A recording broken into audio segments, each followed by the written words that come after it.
En esta mañana vamos a basar nuestro estudio en Números capítulo 35. Números capítulo 35, como todo capítulo de la Escritura, es un capítulo muy interesante. Encontramos a partir del versículo 6 una experiencia que nos deja una lección importante para nuestra vida espiritual. En Números capítulo 35 se cuenta de la provisión que Dios hizo cuando Israel se hubo establecido en Canaán, de señalar o apartar de entre las 48 ciudades que fueron entregadas a los levitas, apartar 6 ciudades para que estas ciudades sirvieran como refugio, como lugar de acogimiento para aquella persona que cometiere yerro contra su prójimo sin haber armado contra él acechanza. Y es así que en Números capítulo 35 leemos el versículo 6: y de las ciudades que daréis a los levitas, 6 ciudades serán de acogimiento. A los levitas les fueron designadas 48 ciudades, pero 6 de estas debían ser ciudades ¿de qué? De refugio, las cuales daréis para que el homicida se acoja en ella. Y además de estas daréis 42 ciudades. Todas las ciudades que daréis a los levitas serán 48 ciudades. Y las ciudades que daréis de la heredad a los hijos de Israel, del que mucho tomaréis mucho, y del que poco tomaréis poco. Cada uno dará de sus ciudades a los levitas, según las posesiones que heredará. Y habló Jehová a Moisés diciendo: habla a los hijos de Israel y diles: cuando hubieres pasado el Jordán a la tierra de Canaán, os señalaréis ciudades de acogimiento, de refugio, donde huya el homicida que hiriere alguno de muerte por yerro. ¿Cuántas ciudades? 6 ciudades. ¿Cuál era el propósito de estas ciudades? Que en estas ciudades se pudiese refugiar o se pudiese acoger, ¿quién? El homicida que por yerro cometiere algún crimen. Las ciudades eran Hebrón, Siquén y por aquí quedaba Sedes. Del otro lado del Jordán estaba Golán, Ramot de Galaad y Bezer. Este es el mapa de las ciudades. Las ciudades estaban distribuidas a mediodía de camino desde cualquier punto de Israel. Estas ciudades tenían caminos y habían señales, avisos que demarcaban la indicación de la ciudad. La puerta siempre estaba dispuesta para que cualquiera que viniera a ella buscando refugio, sin vacilar, pudiese acceder al refugio, sin demora. Cuando una persona cometía un asesinato por yerro, inmediatamente debía disponerse a abandonar todo, sin ir a despedirse a la casa, sin ir a recoger la bolsa del dinero, sin pensar absolutamente nada, solo en buscar refugio. Debía abandonarlo todo y arrancar hacia alguna de las ciudades de refugio. Porque en esa época existía la ley de la venganza personal, el ajuste de cuentas, la retaliación por parte del doliente, del que había sido asesinado. Y entonces, si el doliente lo alcanzaba, podía cegar su vida y era sin culpa, porque en esa época se aplicaba ojo por ojo, diente por diente, vida por vida. Entonces el Señor, en su misericordia, preveyendo que podían suceder muchos accidentes, como ciertamente ocurrieron, hizo esta provisión para que a esta ciudad huyesen los homicidas que fuesen sin culpa. Al leer Josué, capítulo 20, encontramos unos detalles más con relación a estas ciudades. Josué, capítulo 20, los versículos 1 en adelante podíamos leer, pero específicamente versículos 7 y 8 nos mencionan los nombres de estas ciudades. Entonces señalaron a Sedes en Galilea, en el monte de Nectalí, a Siquén en el monte de Efraín, a Kiriat Arba, que es Hebrón, en el monte Judá. Y de la otra parte del Jordán, de Jericó, al oriente, señalaron a Becer en el desierto de la llanura de la tribu de Rubén, a Ramot de Galaán y a Golán o Gaulón. Estos son los nombres de las 6 ciudades. Estaban 3 de cada lado del río Jordán, repartidas de manera equitativa en la tierra de Canaán. ¿Quiénes podían refugiarse en estas ciudades? Los homicidas por yerro. Deuteronomio, capítulo 19, nos da una idea mejor de a qué me estoy refiriendo con decir que la provisión se hizo para los homicidas por yerro. Deuteronomio, capítulo 19, versículo 4 y 5. Y este es el caso del homicida, que ha de huir allí y vivirá. El que hiriere a su prójimo por yerro, que no tenía enemistad desde ayer ni antes de ayer. Como el que fue con su prójimo al monte a cortar leña, y poniendo fuerza con su mano en el hacha para cortar algún leño, saltó el hierro del cabo y encontró a su prójimo y murió. Aquel huirá a una de aquestas ciudades y vivirá. Entonces es interesante, ¿no? ¿Quién es un homicida por yerro? Una persona que cometía un crimen, que cegaba una vida ajena, pero sin culpa. No fue planeado, no fue premeditado. Como estábamos considerando en la lección, una persona que cometió pecado. ¿Un homicida comete pecado al cegar la vida ajena? Sí, porque la Biblia dice, la ley dice no matarás. Al infringir la ley comete pecado, pues la definición universal de pecado es transgresión de la ley. Pero si el homicida se queda asesinando y se convierte en un asesino, en un sicario, entonces ahora comete ¿qué? Iniquidad. ¿Para quién era el refugio? ¿Para el que asesinó sin culpa o para aquel que se volvió sicario? Es interesante que no se ha hecho provisión sino para el alma que peca, pero no hay provisión para la persona que se queda pecando. Es interesante. Muy bien. Estas ciudades, como habíamos mencionado, los caminos se mantenían despejados, demarcados y con letreros. Versículo 2 del capítulo 19. Te apartarás 3 ciudades de en medio de tu tierra, que Jehová tu Dios te da para que la poseas. Arreglarte haz el camino, y dividirás en 3 partes el término de tu tierra, que Jehová tu Dios te dará en heredad, y será para que todo homicida se huya allí. Aquí está hablando de 3 ciudades. Está hablando de las 3 ciudades que estaban de este lado del río Jordán, entre el río Jordán y el mar Mediterráneo. Hay una cosa muy interesante que está registrada en Números capítulo 35 y que me hace a mí pensar acerca del amor de Dios para con aquel que había cometido homicidio por yerro. Leamos Números capítulo 35, versículo 25. Y la congregación librará al homicida de la mano del pariente del muerto, y la congregación lo hará volver a su ciudad de acogimiento, a la cual se había acogido.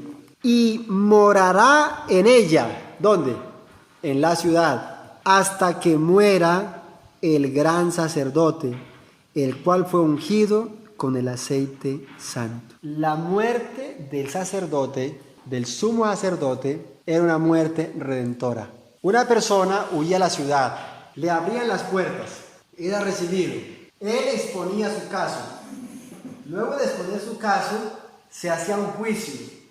Y en el juicio se dictaminaba si la persona de verdad había cometido asesinato por yerro o había armado asechanza, premeditado su pecado y asesinado a su prójimo. Si la persona había cometido asesinato premeditado, es decir, planeado, le tramó una emboscada a su prójimo y lo asesinó, esa persona era sacada, entregada a la familia, a los vengadores, y era asesinada. Pero si la persona era inocente, por ejemplo, hoy, que iba manejando un carro, se quedó sin frenos y murieron. En ese juicio se dictaminaba si había sido con culpa, premeditado, o si había sido por yerro, por accidente. Entonces, En ese juicio se establecía si él permanecía o no. Si permanecía, porque fue asesinato por hierro, debía quedarse en la ciudad hasta que muriera el sumo sacerdote. Cuando el sumo sacerdote muriera, él quedaba absuelto de todos sus pecados, de su pecado, podía volver a su casa, a vivir en su ciudad, y los vengadores ya no tomaban venganza, no podían tomar venganza, porque se había esclarecido en el juicio que era inocente, sin culpa, y la muerte del sacerdote expiaba, en pocas palabras, su iniquidad. Pero hay un punto interesante. Capítulo 35 de Números, versículo 26. Y si el homicida saliere fuera del término de su ciudad de refugio, a la cual se acogió, o en la cual se refugió, y el pariente del muerto le hallare fuera de la ciudad que él escogió, el pariente del muerto al homicida matare, no se le culpará por ello. Una vez que se establecía el juicio y se decretaba que la persona había cometido asesinato por hierro, ahora su deber era permanecer de muros para adentro. Si él abandonaba la ciudad de refugio y en algún momento salía y lo encontraba algún pariente, le podían cegar la vida y eran sin culpa. Había necesidad extrema de permanecer muros adentro. El que abandonaba el refugio y era alcanzado por el vengador, perdía su vida. Estas ciudades estaban destinadas a brindar refugio, pero también esas ciudades nos hablan hasta hoy de lo que es el plan de salvación. A decir verdad, todos nosotros somos como aquel hombre que cometió asesinato por hierro. Todos nosotros. La Biblia dice, Romanos capítulo 3, por cuanto todos pecaron y están privados de la gloria de Dios. ¿Cuántos hemos pecado? ¿Cuántos hemos cometido el hierro? Todos somos culpables. Existe la necesidad de que de manera urgente y sin dilación acudamos al refugio provisto para este tiempo. ¿Qué pasaba si la persona dilataba su vida? Lo alcanzaba el vengador y moría. En esta época, el pecador, sin dilación, sin demora, debe acudir al refugio provisto para esta época. ¿Cuál es el refugio provisto para esta época? Salmos capítulo 62, versículo 8. Esperad en él en todo tiempo, oh pueblos, derramad delante de él vuestro corazón. Dios es nuestro refugio. Qué maravilloso saber que en esta época existe un refugio, pero no es un refugio de piedra muerta, es un refugio viviente. Cristo Jesús es nuestro refugio. Cristo Jesús, un Salvador divino humano, un ser que bajó desde la eternidad, desde el cielo, desde la gloria más sublime, se humanó, se puso en nuestros zapatos, tomó nuestra naturaleza, se hizo uno con nosotros, se halló nuestra condición, batalló contra el pecado, como cualquiera de nosotros, y ha sido vencedor. Ese Salvador divino humano, que conoce lo que es lidiar contra el mal, ese es nuestro refugio. Con razón dijo el Salvador que Dios no es Dios de muertos, sino Dios de vivos. Tenemos un Salvador maravilloso, que es vivo, que nos entiende, que nos comprende, y que si acudimos a Él, entonces abrirá las puertas para recibirnos, para que el vengador no nos alcance y destruya, porque la Biblia dice, sed pues sobrios, estad en vela, porque vuestro adversario como el león rugiente anda buscando alrededor a quien devorar. Es asombroso cómo obra el demonio, el vengador. Satanás tiene una ira acerba contra Cristo. La Biblia dice, por lo cual alegraos cielos y ay de los moradores de la tierra, porque el diablo ha descendido a vosotros teniendo grande ira. Satanás es el vengador. Tiene una ira contra Cristo extraordinaria y quiere destruir nuestra vida. Quiere hacernos sufrir. Satanás, el vengador, hace que la persona peque y después tienta a las personas a caer en la desesperación, a no ver salida.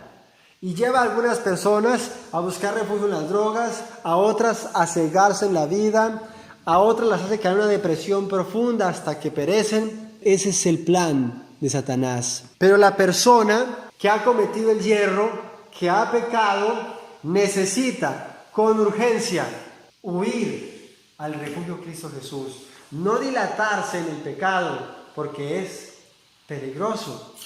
Me acuerdo mucho el caso de Oscar. Oscar era un muchacho y estaba en la iglesia, conocía el evangelio, muy fiel, muy misionero, muy activo. Después, con el tiempo, él se dejó desanimar, entró en una relación con una muchacha que no lo benefició para nada. Después empezó a tomar alcohol. Y hallado en esa condición de apartamiento de Dios y de estar en una vida equivocada, iniquidad, entonces un día mientras subía a Bogotá, se resbaló en la moto donde él iba, porque él iba de parrillero, y se desnucó. Quienes atendieron el accidente, hicieron el croquis, dijeron que esa caída tan simple no era una caída de fatalidad para muerte.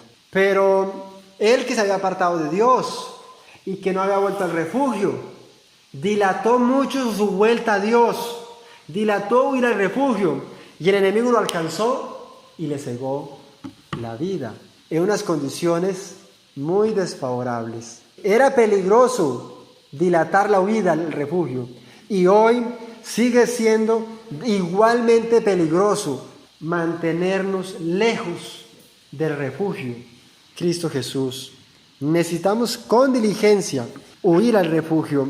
Ahora, fue la muerte del sacerdote, era la muerte del sumo sacerdote lo que daba libertad al homicida. Y en la Escritura se presenta, 1 de Juan, capítulo 2, versículo 2. Este versículo que voy a leer es uno de los versículos más extraordinarios de la Biblia. 1 de Juan, capítulo 2, versículo 2. Es uno de los versículos más esperanzadores de la Biblia. Y Él, ¿quién es Él? Jesucristo.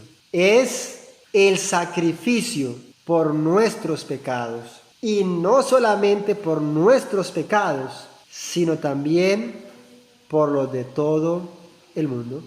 ¿Qué es Cristo? Es el sacrificio por nuestros pecados. ¿Quién cometía el yerro? Cualquiera. Pero ¿quién moría para su libertad? El sumo sacerdote. ¿Quién ha sido el que ha pecado?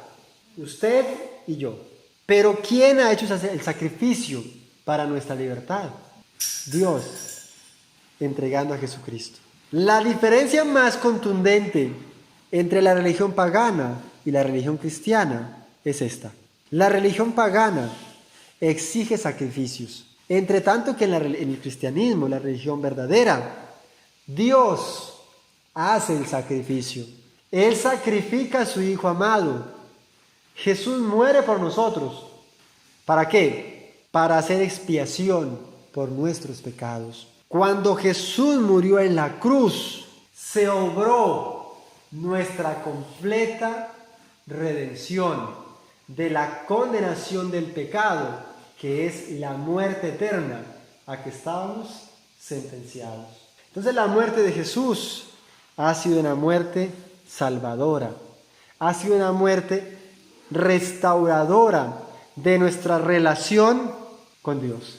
El pecado nos había separado de Dios, pero la muerte de Jesús nos reconcilió otra vez con Él. Y la muerte de Jesús abrió la puerta de la esperanza para nosotros.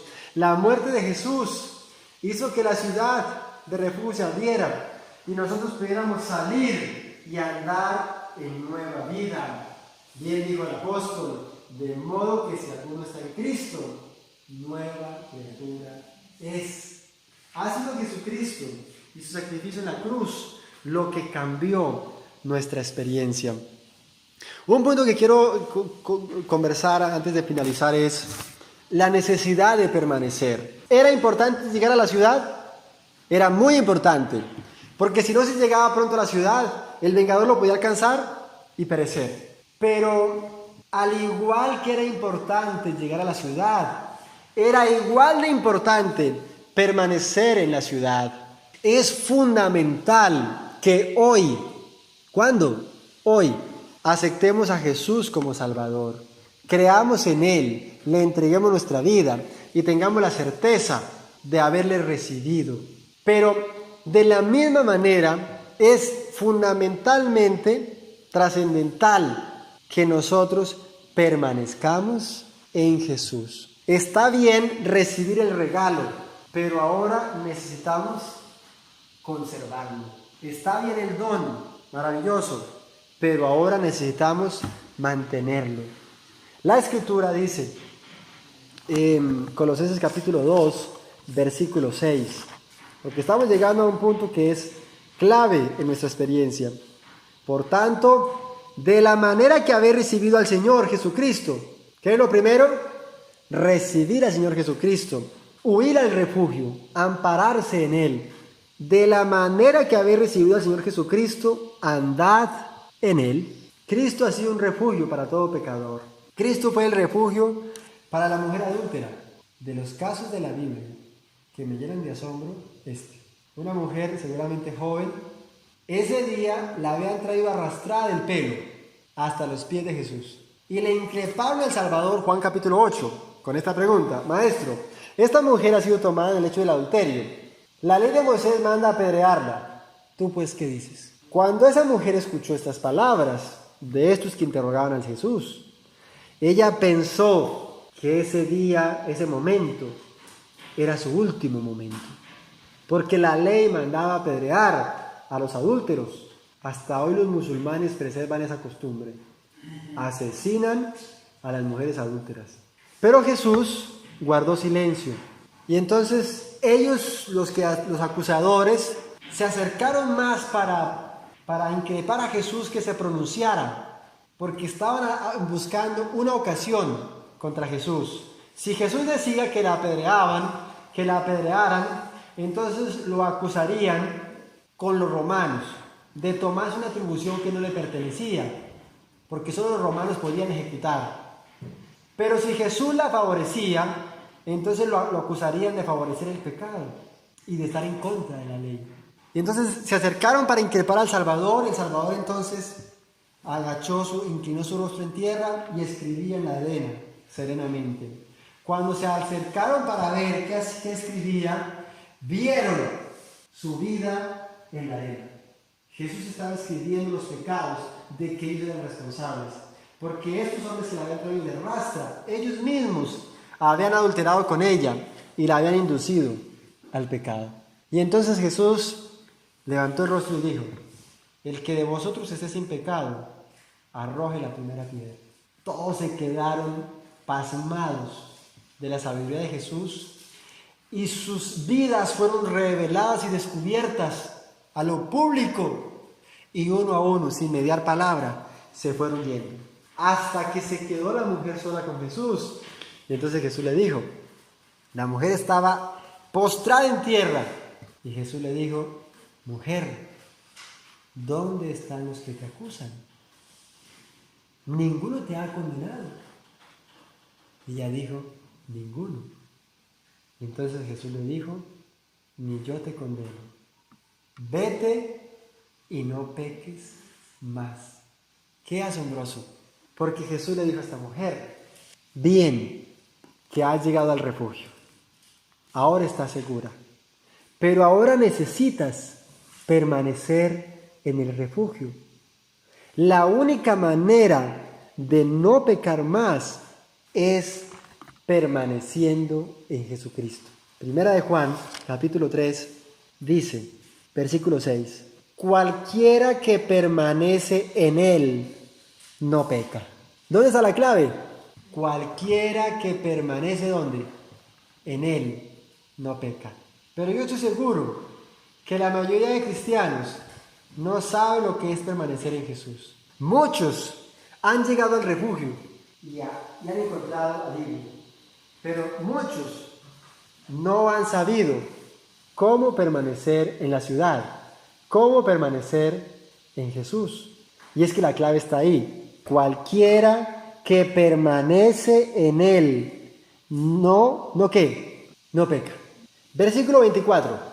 El que guarda sus mandamientos está en Él. ¿Quién es el que permanece en Cristo? El que guarda ¿qué? Sus mandamientos. Y Él en Él. Y en esto sabemos que Él permanece en nosotros por el Espíritu que nos ha dado. El corazón debe rendirse completamente para recibir a Jesús como Salvador, y la vida debe ser entregada para que ahora Jesús sea el Señor de la vida. ¿Estamos de acuerdo? Aquí está el punto.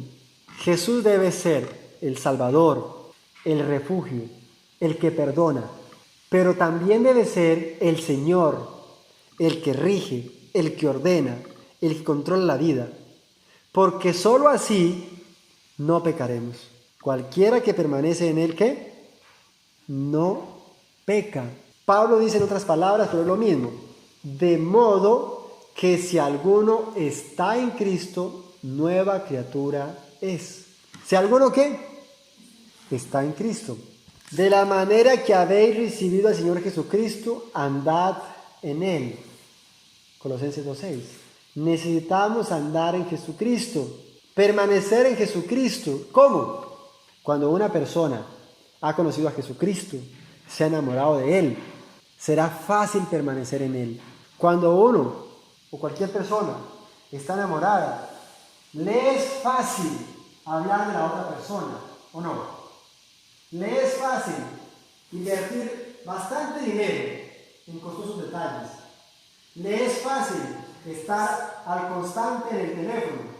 Le es fácil escribir no cartas, sino epístolas de amor.